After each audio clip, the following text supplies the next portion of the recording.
We're live. Good morning, good afternoon, good evening, wherever in the world you may be.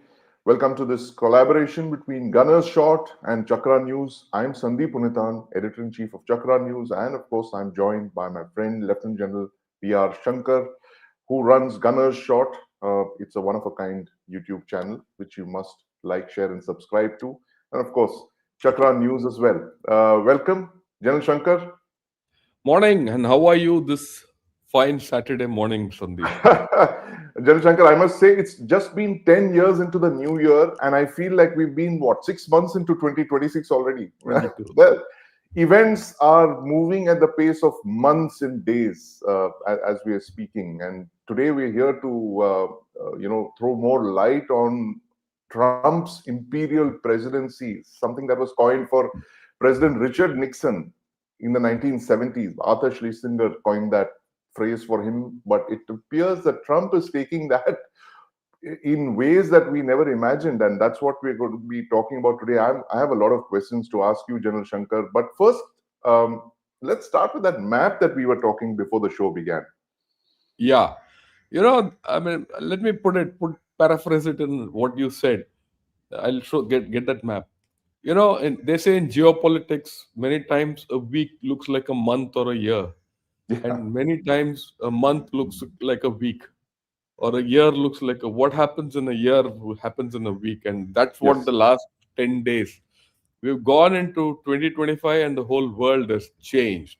So Yes. let me get this map on and yeah,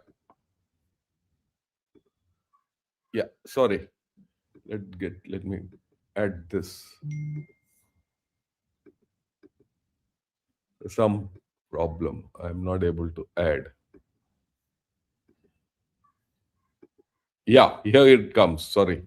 There it is. Yeah, this is map. Yeah. Oh, I must explain this to everyone, and I've been explaining this. Interestingly, this map is something, and with these stars, something which I put in last year when Trump assumed presidency. I've not changed anything. The only one which I've added is Venezuela in this. The rest of the stars, Venezuela is because it's the latest happening. Otherwise, Right. they remain the same. And the heading was this at that time: American dominance and regaining internal strength. And that is what is today happening. And that is what you have seen happen in the past 1 week. Just look at it. I'll recount and then we'll talk. We'll go back and go back and forth on this. And I'd like your comments also on this after this. You see, Venezuela happened early this year, 3rd of but Jan. yeah, 3rd of Jan, early this year. But something else happened a little before that, and that was Panama. And this started last year. In Panama, the Chinese were controlling Panama Canal very obtrusively, right, without anyone knowing about it. So Marco Rubio paid a visit to the Panama and told, look, stop this. So immediately what happened? The two ports which Lakashing were, Lakashing Ports is a company based out of Hong Kong, basically Chinese. They were forced to pull out, or they were Mm. forced to put their whole holdings on sale, right? But the Chinese government put a foot in, all that, and they stopped Right. that sale. But the control of the ports has gone out of their hand. It's gone into Panama's hands. And not only that, Panama has virtually kicked out China from there. Mm. There was a old 150-year-old monument of Chinese in Panama. And interestingly, that monument was put up basically because of the contribution of Chinese workers in Panama Canal those days. Chinese labor was used for that area, besides other things. So they had a monument for them. The current Panaman authorities have just broken it down with the JCB, and the Chinese are howling. But the fact is, Panama Canal is out. It's under Right. American control. Right. Then this year comes Venezuela. Venezuela, so Venezuela taken over, oil, control of oil, petrodollar saved, all that, plus the Panama route saved. And then now you pose the regional threat to all communism in that area, Cuba, Colombia. That Colombia fellow has already gone and made amends with, incidentally, Gustavo Petro, who is the president of Colombia, went and had a talk with Trump and said, "Yaar, mere ko maaf karo, chhod do mere ko." I Right. mean, this has gone unnoticed under the carpet. This happened day before yesterday. Okay, one domino, right? So all that has happened here. What's happening in Yemen? Look at it. Yemen, Houthis, ye, wo, all that we heard throughout last year. Today it's all gone. Hmm. The we've heard of a UAE Arab fight and South Yemen and South Transitionary Council, everything, all that is happening. But America is ensuring that southern Yemen, including the ports of Aden and Mukalia and all, are under one control. Right. What is to come out is not there. But the main thing is that Houthis have been cornered. In the south of Bab al Mandab, Somaliland, Israel has landed. Right. Right. Right? That means this is free, completely free to, Red Sea corridor, that Bab al Mandab, Horn of Africa, everything is free. And the funniest part, which many people have not caught, is that on when Venezuela was happening, second, third, sometime then, uh, a, a, a Chinese ship was hijacked by Somalians, Right. and they had to pay ransom to get out. That's China for you. So, okay. Interesting. And then on top, you see today, Iran is under trouble, and Trump is issuing out statement after statement every day Hmm. that he's daring the Iranian mullahs and ayatollahs that if you use force, I'll get in. And they're not able to use force, and they're not able to reverse the situation. Iran is going to its inevitability. We discussed this Yes. Just last Saturday. last Saturday. And what today is day 13 or day 14, whichever, depending on where you're looking at from. Uh, Things are gone back to worse. The situation is not improving. The situation is only horizontally proliferating. And situation, Iran could go any day now. It's a matter of time, the way I look at it. Yes. I mean, look at Iran. Iran had a lot of power all over West Asia. That's gone. 2 years back, and today they are Yeah, one of the weakest gone. countries. They're just yes.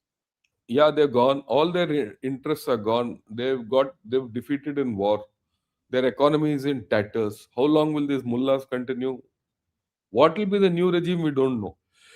Hmm. But America will dominate that new regime. I don't Right. have doubt. So that's gone. India, whether you like it or not, we are under pressure. Absolutely. Lots We are of under enormous pressure. pressure. Yes. Enormous pressure. We are under enormous pressure from China. We are enormous pressure from USA. China is on or think you open your markets up, we'll become friends and all. There's a problem Yeah. there. Yeah. USA is now threatening us with 500%. So what do you do? And look at it from a US perspective. He's put you on a spot, Hmm. right? Go further. Everyone talks Taiwan, Taiwan, Taiwan, but he's given $10 billion worth of arms to Taiwan. And Japan is now, people are talking of real nuclearizing Japan. Yes. If that happens, what happens to China? Right. Right?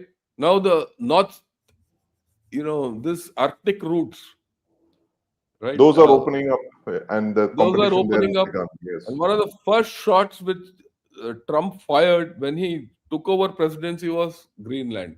In between, he kept quiet. Now he's back. Yeah.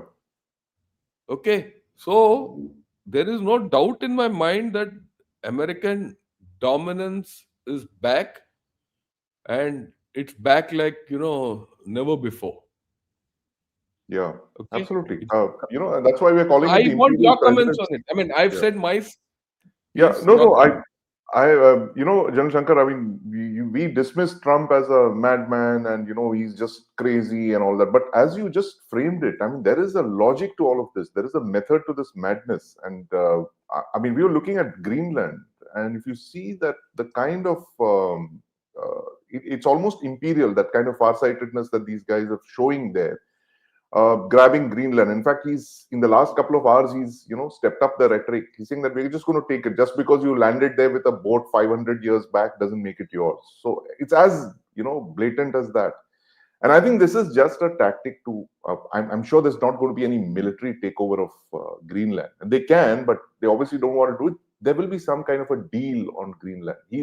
That's his style, right? I mean, he threatens you with the maximum, the worst kind of thing, and then he will, settle for something else. And I think that's what's going to happen in Greenland as well. And like you mentioned, Greenland is so important to the American strategy if you look at it 20, 30 years down the line, because uh, the US, there are two ends of that Arctic supply, the shipping route, which is going to open up in the next couple of years. There, at one end of it, that's the Bering Strait, where Yeah, Putin and met Trump, and this is the other end, which is the Russian end of it, and they yeah, want to sit there on that other end in Greenland. And of course, Greenland is just 3,000 kilometers away from one of the most strategic bases on Earth. I mean, it is so strategic. I was just reading up on it in the last couple of days.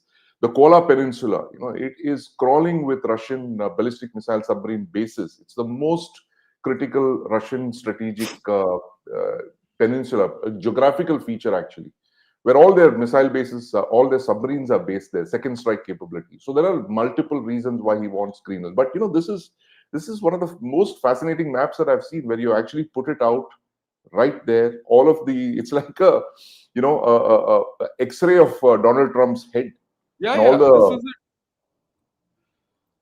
it, and this has held good. I only where these orange ones are what I've changed to current. I yeah, mean, I should have changed Greenland also to current, but it will become current one of these days. yes, And people need to realize that Greenland lies between Russia, the shortest route between Russia and USA, and yes, all missiles are to fly over that. It's not absolutely, only the shortest route between Russia, it's also the shortest route between China and USA. yes, And any ballistic missile interception, it's best done over Greenland.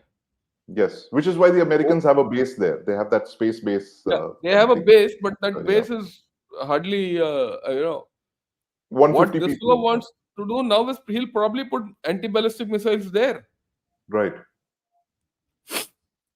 combine it with the satellite overview and this, and he's already there. So I think it's a huge thing.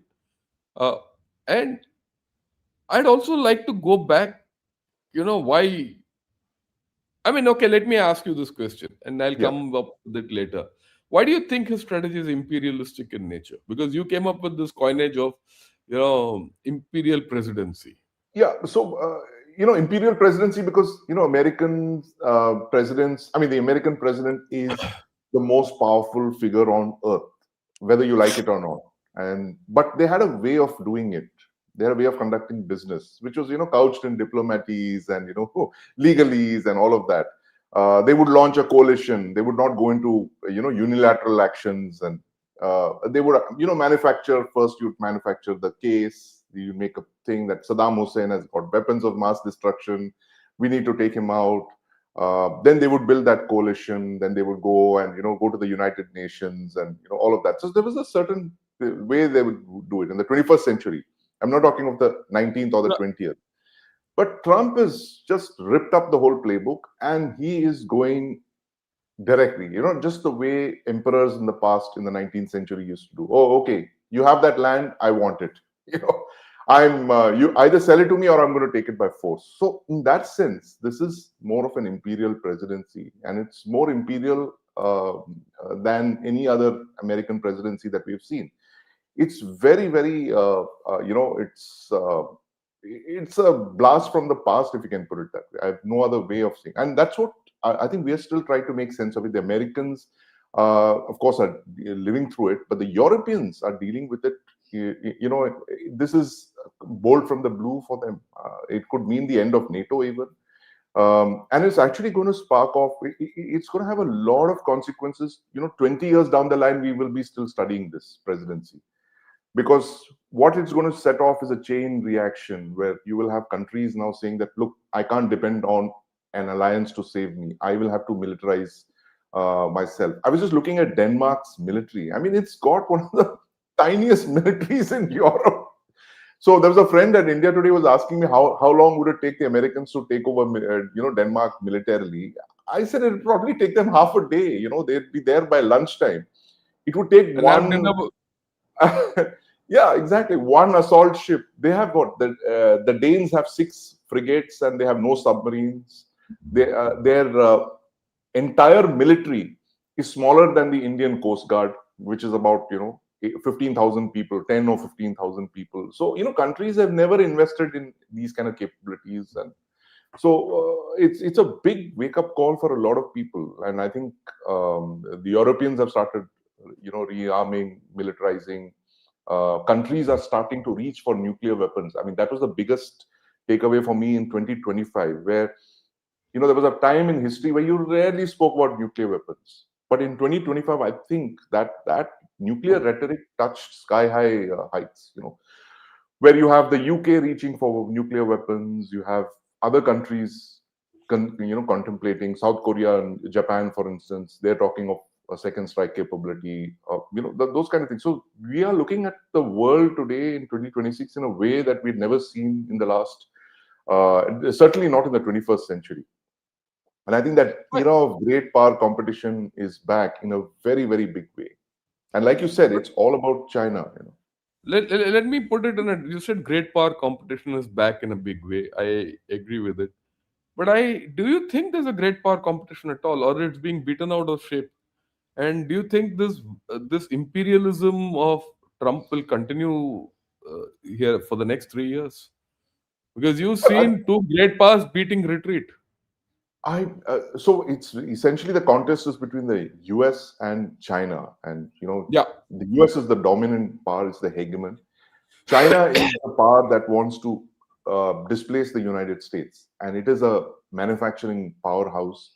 You have Russia, which is a resource powerhouse, and as you've just put out, all of Trump's actions in the last couple of days have directly hit China, because if China is the biggest beneficiary of cheap Russian oil, cheap Iranian oil, and cheap Venezuelan oil. Now, if you put his three sources of cheap oil, if you disrupt it, he's going to think twice before invading Taiwan, right? So yeah. you're modulating his behavior, you're changing his thing by putting these this thing, and unpredictability. I think that is the biggest thing. That the last time this phrase was used, the Imperial Presidency, was Nixon, right? And Nixon had a thing of being like a mad guy, and he was, people would say that, oh, it was, this guy is so unpredictable, he'll launch off nuclear weapons and stuff like that. And this kind of unpredictability on Trump's part is what the Chinese would be a little unsure about. They're still not sure if the Americans will intervene militarily if they invade Taiwan. So I think he's put a big spanner in the works for Xi Jinping.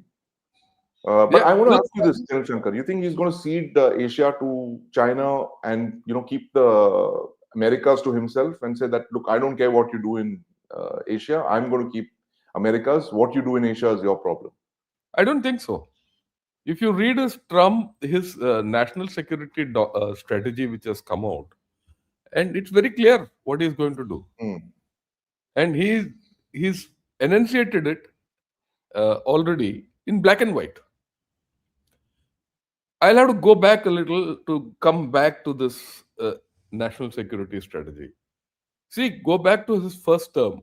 He came up with a lot of his ideas. But what happened then? He was not supported by his staff. He had two or three state secretaries of state, defense secretaries, four of Yeah. them. His White House chief of staff got changed. And no, his staff didn't support him in the first Right. presidency Right. for many reasons, right? He was also new, yeah, all that. He was kicked out. Okay, and he lost the election. 5 years, 4 years, he's now plotted his way through back. Hmm. He's put together a set of guys, right, who are loyal to him. All these chaps are loyal to him. All of Personal them loyalty. Absolutely. they depend on him for political oxygen, right? And plus, all of them are pretty sharp. They're Hmm. not fools. They're experts in their own rights.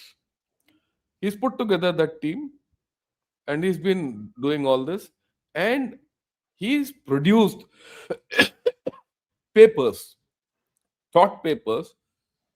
He doesn't do it. I mean, he's got his staff to do it Yeah. as to how to handle the situation when he becomes the president. Right. On the first day of his presidency, he says, drill, baby, drill. I Hmm. want Greenland, I want Canada, and he says, I want Panama. That's what he said. I still remember. Yes. Okay. I want these three. The rest I will see. And then, of course, he went and said, Xi Jinping is a great friend of mine. Modi is a great friend of mine. Whoever is great friend, that country is at stake Right. under the thing. That's what you have to infer today. Hmm. Okay. He's put this and he started executing it. No one believed him. Here he is. He's come out with the strategy. I'm back to the strategy. Now he's got a set of guys who have written the strategy. Hmm. They know how to execute it. They are loyal to him. He's very clear what to do. So this is going to go. This is very clear ideas as to how to take it forward without giving any quarter to China or Russia or India also. He'll not give India also a quarter in this. I mean, we should be very clear about that. We'll come to India a little Yeah, later. we What need do to know how to handle him. That's the biggest question. yeah, I'm sure a lot of our viewers want yeah, to yeah. know that. Now we need to understand what this Trump strategy is all about. If you see his strategy, he's given out the Trump corollary to the Monroe Doctrine. Yes. The Okay, Donroe Doctrine, as it's called. or Donroe Doctrine, as he say. Yeah. What is that all about? I mean, we have to understand what is Donroe Doctrine or the Trump corollary all about. It is about firstly the Western Hemisphere. When he Hmm. talks of the Western Hemisphere, he talks of North America, South America to be America's backyard and everyone else to be kicked out. Right. They can do trade there. He doesn't stop trade, but influence is only his. Yes. That's what Rubio said it very clearly about Venezuela, right? He said that we are Yes. not going to allow any foreign powers to come into Any foreign Venezuela. power, Yeah. non-hemispherical power to come there. Yes. Okay. Now, if that be so, already you've seen that he's consolidated Colombia. Colombia Yeah. has fallen in line. I told you. Yeah. Yeah. Venezuela is with him. Guyana is with him. You see, interestingly, many people don't understand The oil in why. Ghana is, yeah. And Venezuela was eyeing it, and it had Chinese Yes. backing. Yes. Okay, that's so the northern tip of Southern America is with him. Yeah. Argentina is with him Yeah. completely. Now Chile is one sucker who will swing both ways. Right. Right. Chile is a state which plays both.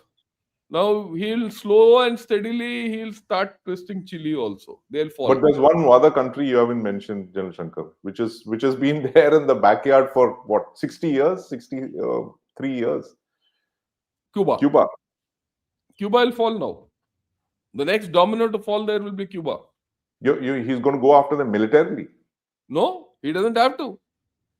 See, the thing is, Cuba, after 70 years of Fidel Castro and his Raul Castro, his nephew, and all Yeah. that, today is a non functional economy. Hmm. Okay. The only thing which Cuba has is got talent because Right. whether you like it or not, Fidel Castro had a good set of universities, yeah, education, and all that. Right. But he didn't have money. He was Hmm. being bankrolled by Venezuela. Right. Right now, that is cut. That money supply is cut. China, we cannot go and bankroll anyone because China doesn't bankroll anyone. It's not in China's habit to bankroll anyone. Right. One of China's biggest drawbacks, which has now come out, is they are not prepared to politically engage with the countries in which they're going to go and get influence. Yeah. I mean, look how quietly they exited Venezuela. They don't have a leg to stand on politically. So Yeah, they've gone. without a Not truce. only, I mean, Yeah. why Venezuela? They've exited Sri Lanka also. Yeah. Quietly. So they politically they don't have the capability. They don't have that sustenance. Hmm. Okay, so they'll not support Cuba. Nor will Russia support Cuba. Russia has to survive on its own. I mean, let's Yeah. talk of that. Yeah. Forget about all. So where does that leave Cuba? Okay, he is also fingering Mexico, which is a leftist Yeah. government. He's spoken of drone strikes on Mexico, that Mexico they're going to take out the cartels there. cartels. So all these affect, and he's already, like I said, neutralized Colombia. Yeah. He is neutralized. Panama is on his side. What is left there? Guatemala, Nicaragua, San Nothing. Salvador, El Salvador, and all those Brazil is small there, of ones. course. Brazil is a big Huh? one. Yeah, Brazil. I'll come to Brazil. So all this are this thing. So all these will squeeze Cuba. Cuba has got no space. Without Hmm. money, Cuba will fall. That's the status. It might not happen this year, it might happen next year, but it'll go. But he'll go for the slow squeeze on Cuba. You watch it as we go along. Will this thing now? Brazil. Brazil is an interesting one. Hmm. You know, Brazil today. Lula, who's a leftist, is the president of. I mean, the prime minister of Brazil. Before that was Jair Bolsonaro, who was a rightist completely. Who's in Before jail? that was Dilma Rousseff. Yeah. Dilma Rousseff is out and out died in the wool communist.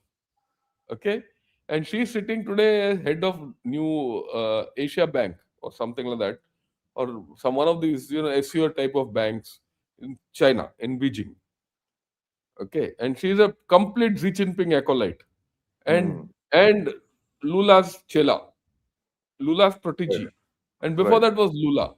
Right. Between Lula and Dilma Rousseff, they ruined the Brazilian economy completely. Bolsonaro came and made it even worse. Okay. And Lula now realizes Lula is a leftist, but the fellow's got he's balanced. He knows he can't do much. Okay. He's dealing with uh, China. Right. Till recently, he was okay with dealing with China in dollars. Now he wants to deal with China in yuan Yeah. and settle in a currency other than that. Where Marco Rubio has said, "You do that, and I'll do what I have to do." What he has to do, we'll have to see how everything. Yeah. Yeah. Already, they have punctured Brazil's deal of soya beans with China, incidentally. Hmm. When the soya bean thing came, China didn't take soya beans from USA. They took soya beans from Brazil. But it turns out that the soya beans from Brazil were infected. Okay. How they were infected, I don't know. Quality control, ye, wo, and all that. So China had to go back to USA. So that deal is out. So trust USA to come up with its bag of dirty tricks and puncture Brazil, right? So I see it's you put all this together, Yeah. his Western Hemisphere strategy is absolutely solid. Because there's no opposition. I mean, these are little countries, small countries with. They not only have no Yeah. opposition, China will have to recede from here. It's You already watch it, vanished. It's not vanished. there. China is not there. Russia is not there. So I think he's just muscled in on his backyard. And Muscle I think, is like there. you said, it's just a question of when they will fall, not if. Yeah. And Europe, he's not interested. He said, Europe, you do what you want. Okay. Right? You want to fight with Russia, you fight with Russia. You don't want to fight with Russia, don't fight with Russia. But I'm not going to bankroll you. You do what you want. And he's told Putin very clearly, "Ki you do what you want with Ukraine. It's your baby. But beyond a point, if you go, I'll start coming in." Right. He's given that message. And you can have missiles, everything, but I'll screw you otherwise. Well, they're He's given cutting that on message very the ghost ships. They're going after the ghost ghost ship. tanker fleet. That will, Uh, and 500% tariff on Russia yeah. for that oil is not a joke. And we have to think seriously now. Okay. And so that will happen. So that puts Russia on the back foot. So that Europe is out. Middle East, he said they'll continue to fight, yeah, all that. I'm not interested. Why is he not interested? Because he's already got control of the entire oil there. Yeah. Right from Mediterranean to Pakistan, he's got everyone in his pocket. Yeah. Okay, China is cannot depend on Pakistan anymore. Hmm. He's taken Pakistan away from China, which is good for us, incidentally. right? So that's gone. So his petrodollar is sure going to hold. Yeah. With this consolidation of that oil, China is at a discount to threaten him with rare earths. Right.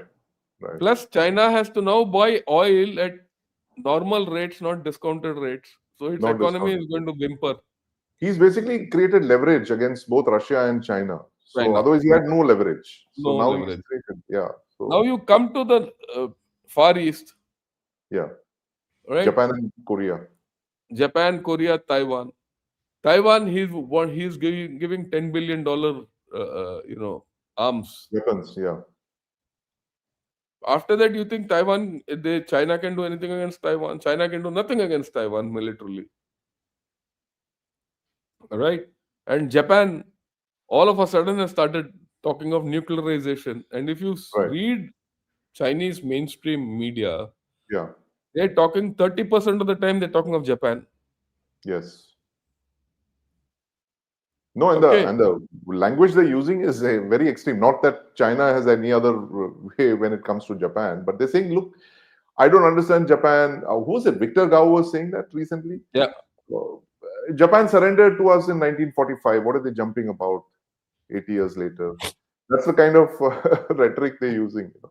No, forget rhetoric. Victor Gao is an idiot. He's just a loudmouth. Then he's a designed loudmouth to come out with threats and all that. But there are uh, serious analysis coming out within China in Mandarin Right. that resurgence of Japan is a big problem for them. Between Takaichi and Trump, the focus of Yeah. China Yeah. today is not on Taiwan alone. It's Yeah. suddenly gone to Taiwan, Philippines, and it's gone to Japan, and behind that is this Trump fellow who's sitting on their head. Right.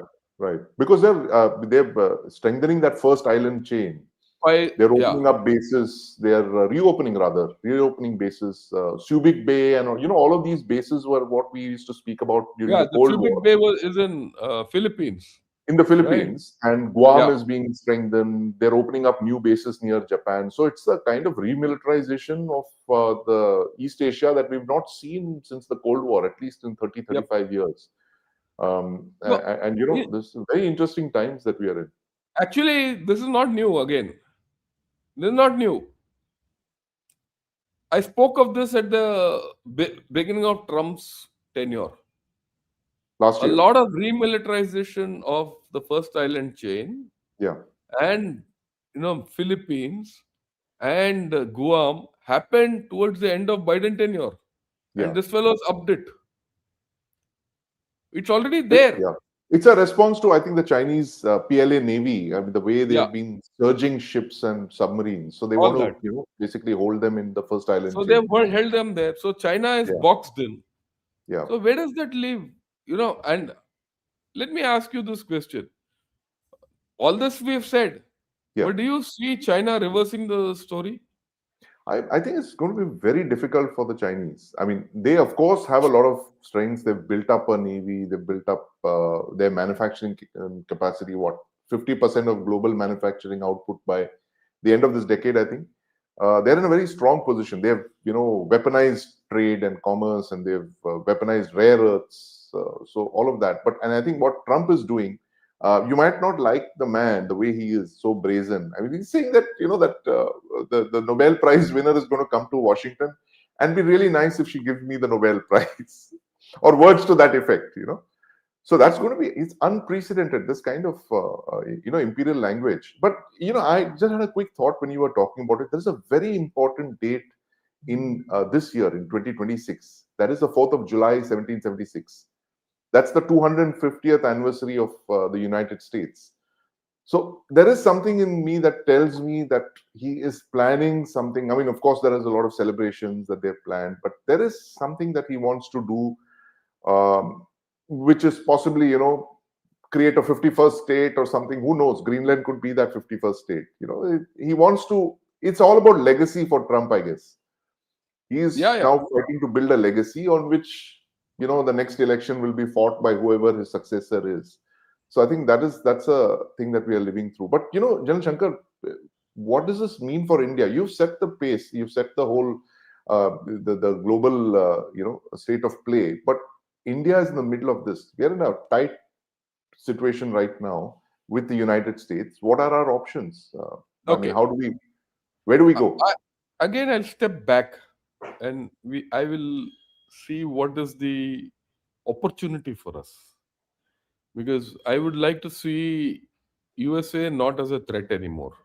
Right, Okay, for all common practical purposes, 500% threat.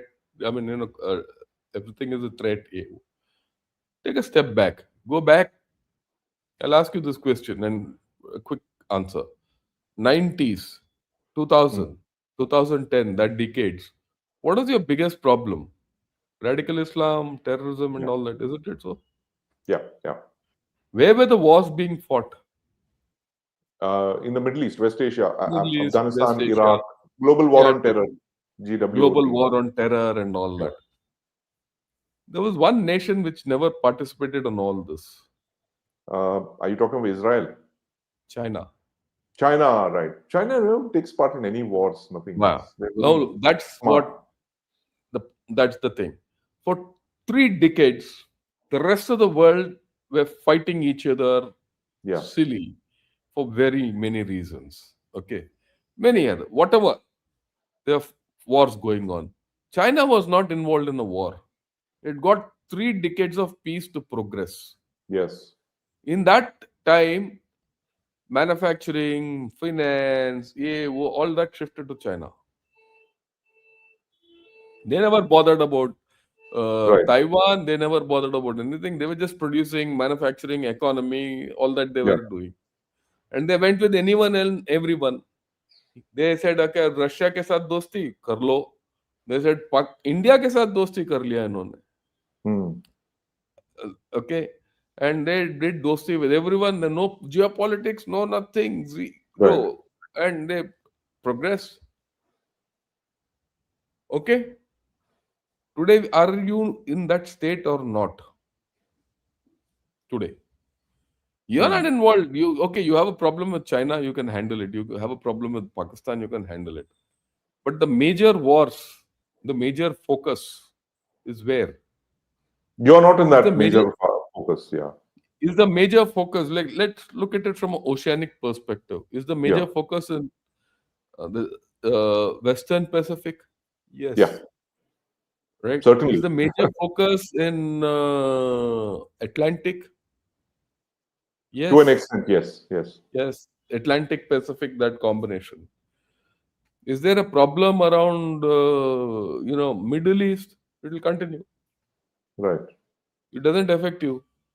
If Iran goes tomorrow, which it will go, I expect it to go any day now, Yeah. Yeah. then the consolidation of the Middle East in a different form will happen. Hmm. Or not happen, or they will Right. descend Right. into back into their own chaos. Yeah. It doesn't affect us. Okay. If you look this side, so what affects you? Nothing. Nothing directly Aren't affects us. You're right. Yeah. yeah? Aren't you in the same position as China was 2 decades, 3 decades back? Right. Yeah. That's right. So you're okay. I get it. Is it in your uh, interest to take a position anywhere? Hence, it's not. What did China do? China never took a position on anything anywhere. Yeah. So why should you take a position today? Oh, so you're saying that hide your strength, bide your time. This is not the Bus. time for This is chup not chap the at time. your home, sit quietly, build your economy and your strength, Build your your military. economy. Okay, how do you build your economy? Let me take it further because that's the next logical thing. Yeah. Now you can build you're growing well. You are a self-dependent economy for a lot of things. You're a consuming economy. Your economic growth is not dependent on external factors but internal factors. You Hmm. have this fantastic base called India. People, Yeah. you and I, we are Yeah. the consumers. Okay, we'll consume anything. Hmm. Okay, whether we produce anything or not is a different story. We'll consume, and we have the capability to consume. We will work hard. This is normal average Indian की बात कर रहा हूँ मैं. Okay, and he Hmm. likes to enjoy life. He'll eat his pizza and be happy. So our economy cannot collapse Right. for this one singular reason. It might do not do well, but it will not collapse. And as far as you have political stability, which we will have, right?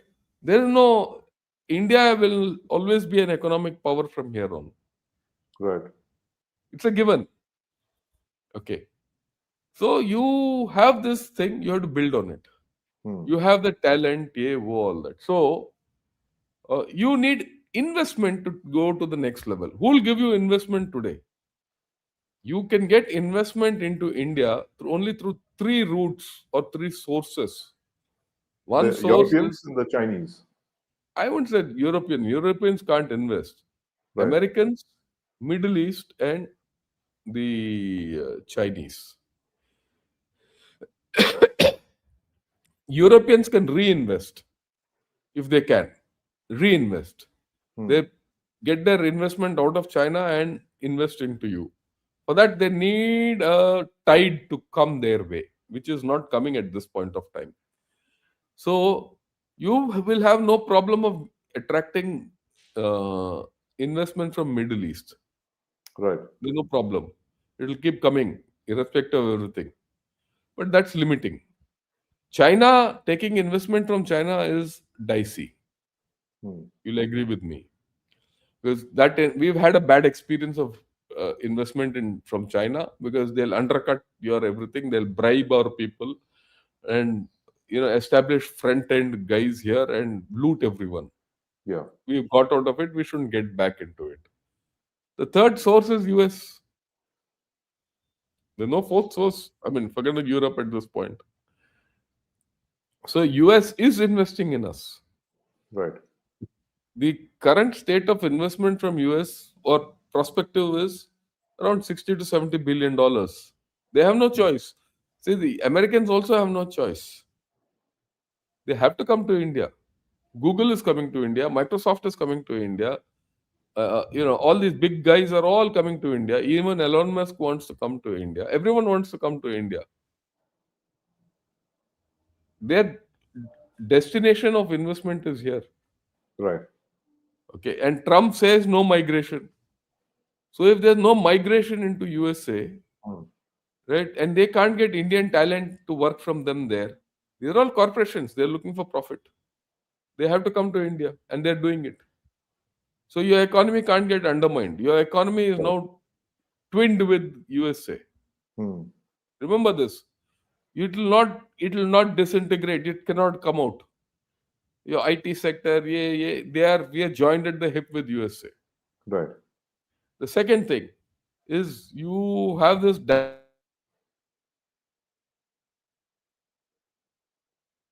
get dampened because of Trump, but that will remain.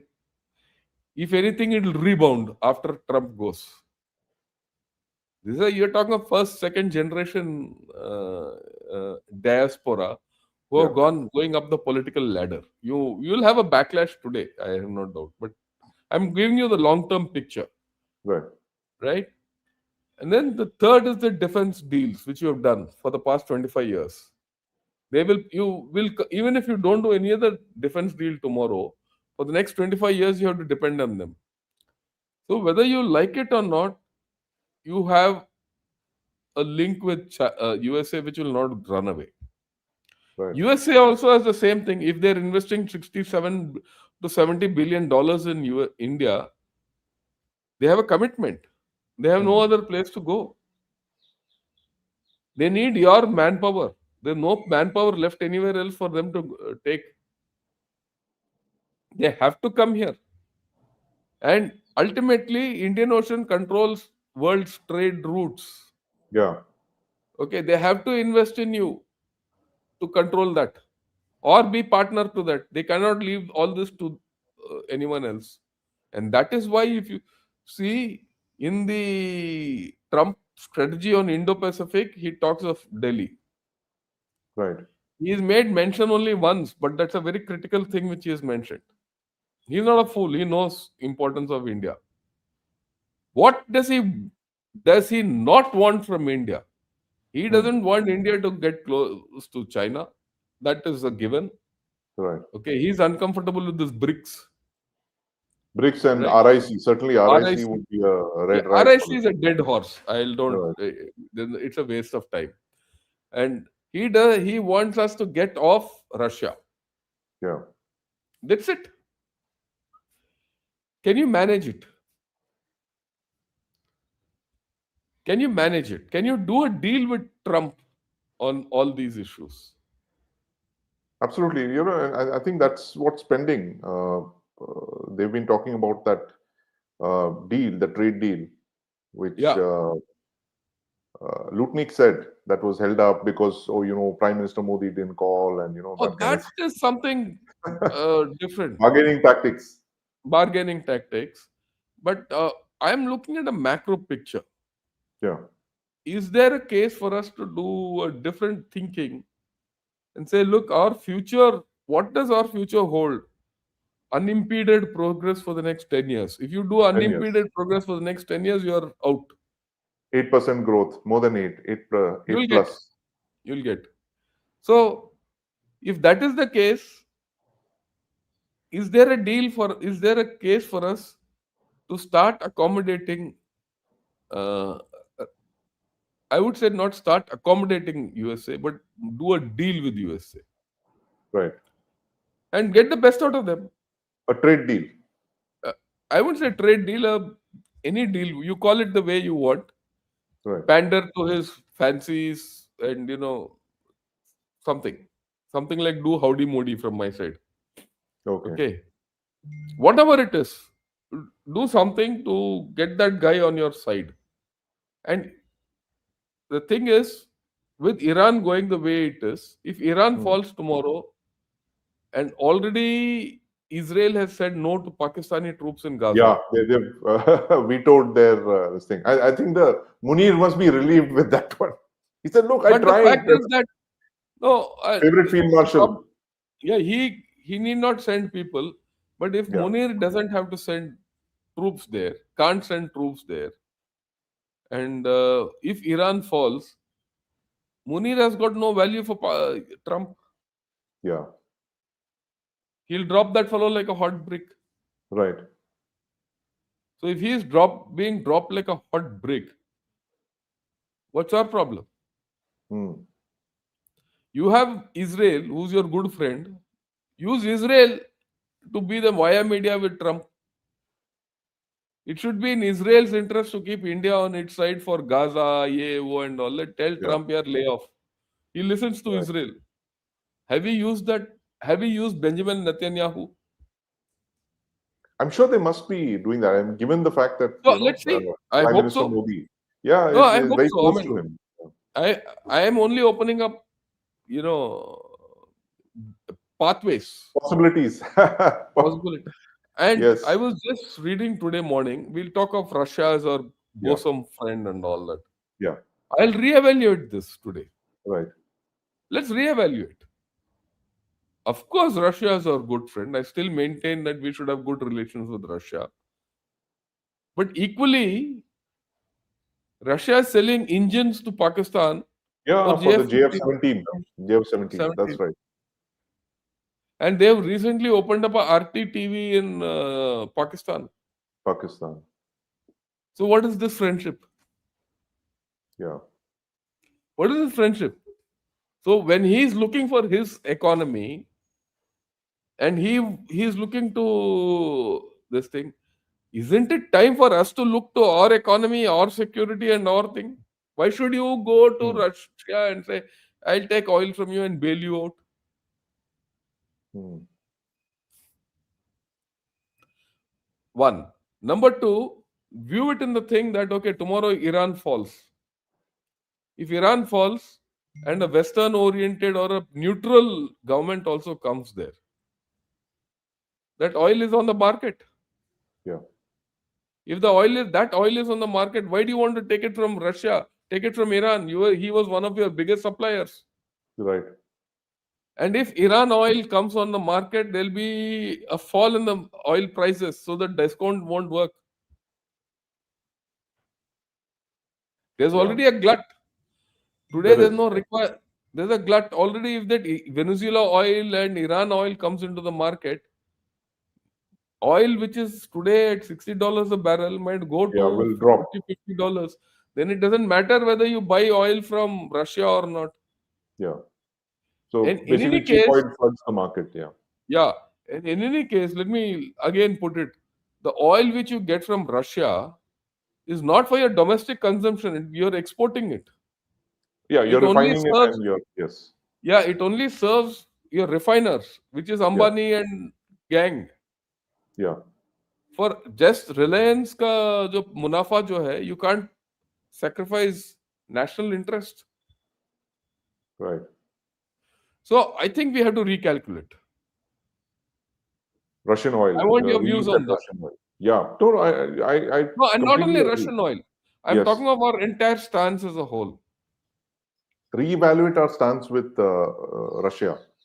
Everyone, global stance Yeah. or global stance, we should reevaluate. How are you going to deal with your own economy and the world for the next 10 years? How do you do it? Yeah. No, that's yeah. It is that requires a fair bit of recalibration, I would think. Yes, you have to recalibrate your stances.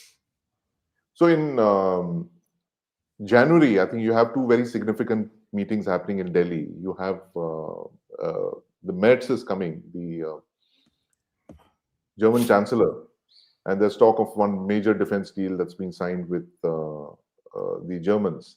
That's the P-75I Yeah, submarine deal. submarines. And then, of course, the EU, Ursula von der Leyen, is coming for the Republic Day thing. I mean, that's primarily symbolic to say that we are realigning. We're going with the No, I European don't think it's Union. symbolic. I don't think it's symbolic. It's more than Coming just with that. Yeah. yeah, yeah. It's coming with a If delegation. you have a FTA. See, the point is Euro EU is still got money. Yeah, If you have a FTA with them and you open up avenues of exchange, yeah, you get technology and money. yes. So that's important. That's important. Even for that, even to get that going in the right direction, Hmm. you have to ease off from Russia. Right, because I think that's the whole point of the Europeans and especially the Germans. Germans, if you read their strategy for India, they want to get India away from Russia. Russia. Yeah, So you particularly don't the have to military. completely get away from Russia. Yeah, yeah, You do a thing that okay and look, the point is I'm not saying fight with Russia and break away from Russia. You still get your S-500 or S-400 from him. You still yeah, get engines from him. If he can sell engines to Pakistan, he'll sell engines to you also. And please remember, uh, Russia is quite transactional with you on these yeah, issues. yeah. Even in Op Sindoor, he didn't support you. Huh? Right. He Diplomatically, didn't. you mean? Okay. Yeah, geopolitically, he kept quiet. And he's now this thing. So he's transactional with you to the extent of going and dealing with Pakistan. So you also Yeah. deal with him that way. Hmm. And the o- oil thing is falling in place for you to deal with them separately with Iran. So there are opportunities opening up Hmm. for Right. There are us. opportunities, yeah, for us, and I think we should take full advantage of it. Given the fact that we are like kind of bystanders to this whole thing. We're spectators rather than active participants. So I think Yeah. that's a fascinating takeaway, General Shankar. I completely, and this is the reason why I keep coming back to you for wisdom, insights. I mean, you've given us a completely different paradigm, different way of looking at it. Fact is that you've said that this is uh, not so much India's battle or fight. I mean, to the extent we have issues with the trade deal and Donald Trump, his personality, and all that. But this is something that India should actually sit quietly, hide our strength, bide our time, as Deng Xiaoping used to speak, and build our economy, focus on our economy, and head from 8 to 10% growth over the next decade, and do our deals with all of these countries, and be quiet. Yeah, I think so. I think we had a great discussion. Should we take some Absolutely. questions? Yes, yes, for sure. Yeah, this is a very interesting question. Opinion. I want your views on that. Is it quite often I've heard that this is real politic, etc. But Hmm. shelf life of conniving tactics is short, maybe 2 to 3 lifetimes. Principles transcend generations. Even Chanakya's kingdom vanished. What is he trying to convey? And do you think you have to be real Uh, politics? Or well, yeah, views. to that extent, I think our diplomacy has been a lot, a lot of real politic has been there. If you look at the way we pivoted away from when the Soviet Union collapsed, for instance, in 91, we quietly pivoted away to the United States. Our whole relationship with them changed. We saw the writing on the wall because we needed the US in the early decades, particularly for our economic growth when the liberalization thing began. And I think now we're in pretty much in that space of real politics. The only thing is that we have not been able to build the kind of leverages that we become indispensable to the rest of the world. I think that is where we need to focus on.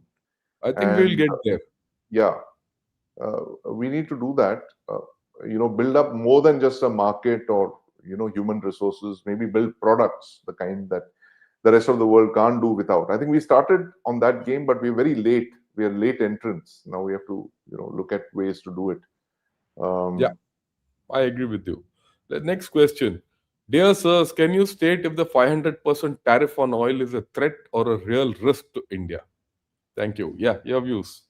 no, I think it's if there is a 500% tariff and India is faced with that, I think we can pivot away very quickly from Russian oil to other GCC countries, which will sell us the oil. So it's not so much of a threat, I think. What Yeah, Trump is trying to do is he's trying to build leverage on against Russia. He wants to cut out his. So Russia gets a lot of his oil from, gets a lot of his economy from China and India buying his cheap oil. So that's what they're trying to do, which is to yeah. curtail this. The way I look at it, it's not a threat. It's an opportunity for us. Right. This is where the opportunity lies. Yeah, this is also I asked. Trump once said Bangladesh is up to Modi, and now says Taiwan is up to Z. Like back then, he doesn't mean it now as well. I think he's trying to trap Z. Your view on this? Well, yeah, that turnaround on Bangladesh is astounding because it looked like Bangladesh was with us, and then lo and behold, they are still interested in Bangladesh. And I think it fits into what you had said on one of the podcasts a couple of weeks ago, where you said this is part of that strategy where they're trying to corral in China on the southern Yeah, periphery. We're looking at countries like Iran, Pakistan, Afghanistan, Myanmar, Bangladesh, all of these countries which are on China's southern flanks, and he wants to kind of engage with that Chinese periphery. And that possibly explains the thing in Bangladesh, because Bangladesh, of course, doesn't have a boundary with a border with China, but it is one of those yeah. countries that China was very interested in. So I think I that is agree. what, And with that chap Gore coming in, Gore is yeah, supposed to come in a Sergio day or Gore. two. Any day now, I think he's Any going to day be in now. Delhi. So we'll see this coming out. Okay. Yes. And sir, relations between Trump and Lula are said to be on a mend. What do you foresee regarding Brazil? How will Brazil and India change in BRICS? Well, you want to take that, Jan Shankar? Yeah, You go did ahead. speak Go about ahead. Brazil. The fact is that he sees BRICS as a kind of a threat to him. We don't take maybe BRICS as seriously as Trump takes it. And that's been on his radar. And he doesn't like India being part of BRICS because he sees BRICS as trying to build a alternate currency, the part of the de-dollarization. And for them, I think it's going to be an act of war if BRICS countries start transacting among themselves. And there's already Yeah, a big threat of, I think there is going to be an armed clash very soon between Russia and the United States in a way that we haven't seen. With the way they're going after, Russian flagged ships, we saw that a few days back. There's always a risk of conflict with that happening. the Russians might want to strike back. Let's see how it goes. I think in inevitably till recently, India and Brazil were on the same side in BRICS, Yeah, yeah, and that will be the counterbalance. Maybe that will work in US favor, and maybe their right. calculations will change. I'm not talking of my calculations, their calculations. Yeah, But let's see how it comes out. right. Yeah, he says yesterday on WION News that government of India is giving contracts to China. Yeah, it's a fact. They're opening up to China investments. I think that Investment. is, yeah, Yeah, it's only investment and it's a yeah, calculated investment. yeah. I think the government will try out a couple and see where it goes. I Yes, think they're being allowed in certain sectors where we need investment, where not we in need every it. sector. Right, So we'll see. We'll have to see how it goes. And all this is going to also intersect with what is happening otherwise. So this right. is only the first story. Let us see. Hmm. Okay. And of course, VS says there is a difference between China of 2000 and India of 2026. US was backing China and globalization then. Today, it's protectionism that rules. Any take on that? I have a very clear view on that, No, I, incidentally. I want to hear your view, Jan Shankar, because Okay, the very this look, is protectionism suits us. right. Globalism never suited us. Hmm. Okay, protectionism, tariffs suit us. We have to play to our strength. So India of 2026 should be clear that these protectionism and isolationism and all these nonsense Yeah. is playing into our playbook. Hmm. We are not a very open country. We don't allow everyone to come in. No, we don't. We don't. Especially in certain sectors. Yeah. So it suits us. That's why I said our time. Hindi में बोलेगा तो अपना time आ गया. ये है कि अपना हमारा टाइम टाइम आएगा, आ गया आएगा. है. Okay. Mm. Right. Yeah. What will happen to Chabahar Port? What do you think will happen to Chabahar Port? Chabahar port is, well, it all depends on what happens with the regime in Iran. And and that anyway, Chabahar was conditional access. We could access it only if the US allowed us to. And that's the kind Mm. of control that the US has, and we had no option but to play along. And it is vital to us to the extent that we have no other way to access Afghanistan and beyond that, Central Asia. So Chabahar is going to be very important. But I'd like Chabahar, to see what Sergio it Gore will says. only I mean, it's crucial for this when he it comes will to Delhi. not only be important, we'll have it in Yeah, future also. And if there is another regime which comes in, just yeah. think it from an Iraqi point of view. If Iranian some point. Yeah, Iranian point of view. So if Iran, there's a new regime which comes, their economy is completely shot, yeah. done, dusted. Hmm. For them to rebuild and stabilize their Right. own country, they'll need someone. Yeah. Where will they go to? They can't go to China. China is Hmm. out of the equation. Right. Russia doesn't have the capability. Yeah. The Middle East will not help them. That Yeah. Sunni Shia divide. Yeah. And of course, that traditional problems. So, Yeah. who will go to Iran? Hmm. Again, I look at India and USA to bail out Iran. Right. There's no third country which can bail out Iran if tomorrow things change. In which case, USA will say, "Yaar, tum bhi help karo." USA alone can't help Iran because there's Iran. a lot That's of right. anti US feeling within Iran. Yeah. Remember that. Acceptability wise, it's only India, which will come in Iran. If So there is Iran is something a that great happens. opportunity for us coming ahead. Right. It will counteract any of this, Russia, USA, that link and ill will towards Hmm. India will be counteracted by Iran. I mean, I hope like hell that bloody Khomeini is shot or if he falls or something, and a Yeah. new regime comes in. Yeah. Yeah. If that happens, we are on a pig's back. Right.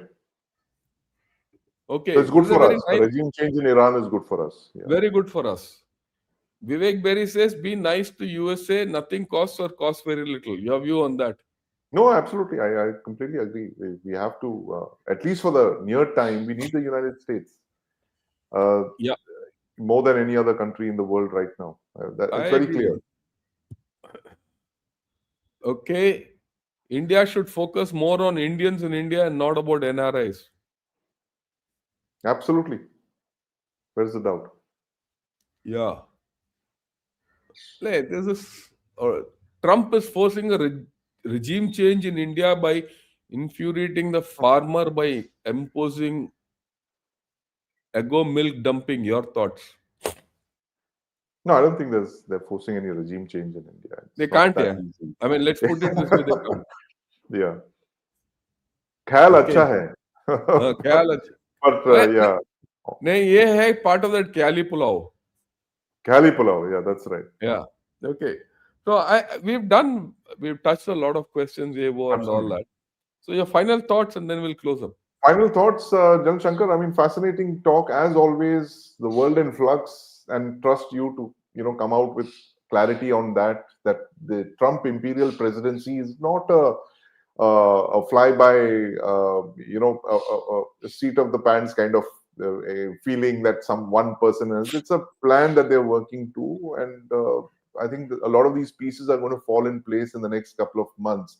My only worry is that uh, he's pushing the US, in a certain direction. Uh, the Chinese will not respond militarily, at least. They're very pragmatic, but the Russians just might.